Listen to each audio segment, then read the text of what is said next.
നമസ്കാരം, എല്ലാവർക്കും മലയാളി വാർത്തയിലേക്ക് സ്വാഗതം. ഗാസയിൽ ആസൂത്രിതമായ വംശഹത്യ തുടരുന്നതിനിടെ ഇസ്രയേലിന്റെ പുതിയ ക്രൂരതകൾ പുറത്ത്. ഗാസ സിറ്റിക്ക് കിഴക്ക് അൽ തുഫയ്ക്ക് സമീപത്തെ ശ്മശാനം ഇടിച്ചു നിരത്തുകയും ഏകദേശം 1100 ഖബറുകൾ വികൃതമാക്കിയതായും സർക്കാരിന്റെ മീഡിയ ഓഫീസ് അറിയിച്ചു. ഖബറുകളിലെ മണ്ണ് നീക്കുകയും മൃതദേഹങ്ങൾ ഇസ്രായേലി സൈനിക വാഹനങ്ങളിൽ മോഷ്ടിച്ചു കൊണ്ടുപോവുകയും ചെയ്തിട്ടുണ്ട്. ഖബറുകൾ വികൃതമാക്കുകയും നിയമങ്ങൾ ലംഘിക്കുകയും ചെയ്തു. മരിച്ചവരോടും ശ്മശാനത്തോടും തികഞ്ഞ അവഹേളനമാണ് സൈന്യം കാണിച്ചത്. പുതുതായി ഖബറടക്കിയ 150ഓളം രക്തസാക്ഷികളുടെ മൃതദേഹങ്ങളാണ് ഇസ്രയേൽ സേന മോഷ്ടിച്ചത് എന്നും മീഡിയ ഓഫീസ് അറിയിച്ചു. മൃതദേഹങ്ങൾ കുഴിച്ചെടുത്ത് അജ്ഞാത സ്ഥലത്തേക്കാണ് കൊണ്ടുപോയത്. ഇത് അവയവങ്ങൾ മോഷ്ടിക്കാനാണെന്നാണ് സംശയിക്കുന്നത്. ഇസ്രയേലിന്റെ ക്രൂരതയും ഗാസയ്ക്ക് നേരെ തുടരുന്ന ആസൂത്രിത വംശഹത്യയും അവസാനിപ്പിക്കാൻ ലോകരാജ്യങ്ങൾ ഇടപെടണമെന്നും മീഡിയ ഓഫീസ് വാർത്താക്കുറിപ്പിൽ ആവശ്യപ്പെട്ടു. മുൻപും ഇസ്രയേൽ സേന ഇത്തരത്തിൽ മൃതദേഹങ്ങളിൽ നിന്ന് അവയവങ്ങൾ മോഷ്ടിച്ചതായും ശ്മശാനങ്ങൾ തകർത്തതായും റിപ്പോർട്ടുകൾ പുറത്തു വന്നിരുന്നു. 80 പേരുടെ അവയവങ്ങൾ മോഷ്ടിച്ച ശേഷം മൃതദേഹങ്ങൾ ഇസ്രയേൽ സൈന്യം കൈമാറിയെന്ന് ഡിസംബർ 27-ന് സർക്കാർ മീഡിയ ഓഫീസ് അറിയിച്ചിരുന്നു. മൃതദേഹങ്ങൾ തിരിച്ചറിയാനാകാത്ത വിധമായിരുന്നു. ഇവരുടെ പേരും മറ്റു വിവരങ്ങളും കൈമാറാനും ഇസ്രയേൽ തയ്യാറായിരുന്നില്ല. ഇസ്രയേൽ 3 മാസമായി ഗാസയ്ക്ക് മേൽ വൻതോതിൽ ആക്രമണം തുടരുകയാണ്.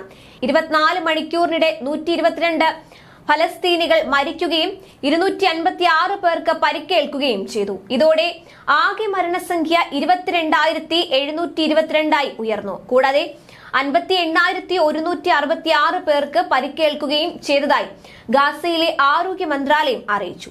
അതേസമയം ഇസ്രയേൽ ലെബനാൻ അതിർത്തിയിൽ പ്രക്ഷുബ്ധാവസ്ഥ മാറ്റമില്ലാതെ തുടരുന്നതിനിടെ യുദ്ധവ്യാപ്തി തടയാനുള്ള നീക്കങ്ങളുമായി അമേരിക്കയും യൂറോപ്യൻ യൂണിയനും രംഗത്ത്. ഹിസ്ബുള്ള പ്രതിനിധി സംഘവും യൂറോപ്യൻ യൂണിയൻ വിദേശ നയകാര്യ മേധാവി ജോസഫ് ബോറലുമായി ബൈറൂത്തിൽ ചർച്ച നടന്നു.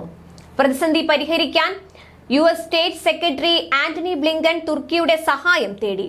തുർക്കി പ്രസിഡന്റ് റജബ് ത്വയ്യിബ് ഉർദുഗാനുമായി വിദേശകാര്യമന്ത്രി ഹഗൻ ഫിദാനുമായും ആന്റണി ബ്ലിങ്കൻ ചർച്ച നടത്തി.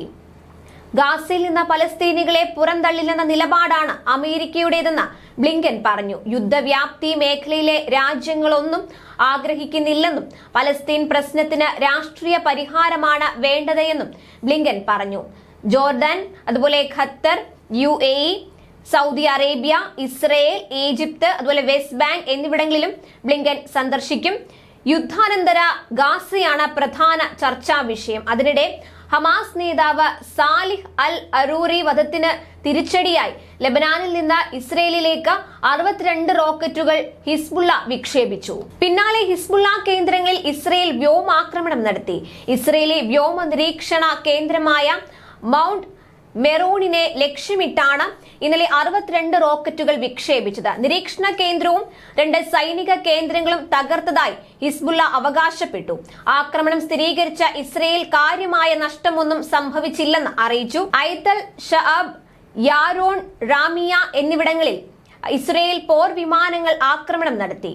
ഖാൻ യൂനുസിലും പരിസര പ്രദേശങ്ങളിലും വീടുകളും അഭയാർത്ഥി ക്യാമ്പുകളും ലക്ഷ്യമിട്ട് ഇസ്രയേൽ കനത്ത വ്യോമാക്രമണം തുടരുകയാണ്. വെസ്റ്റ് ബാങ്കിലും ഇസ്രയേലിന്റെ വ്യാപക പരിശോധനയും അറസ്റ്റും തുടരുകയാണ്. ഖാൻ യൂനുസിലെ ബനി സുലൈഹയിൽ 8 ഇസ്രയേലി കരസൈനികരെ ഏറ്റുമുട്ടലിൽ കൊലപ്പെടുത്തിയതായി അൽ ഖസാം ബ്രിഗേഡ് അറിയിച്ചു.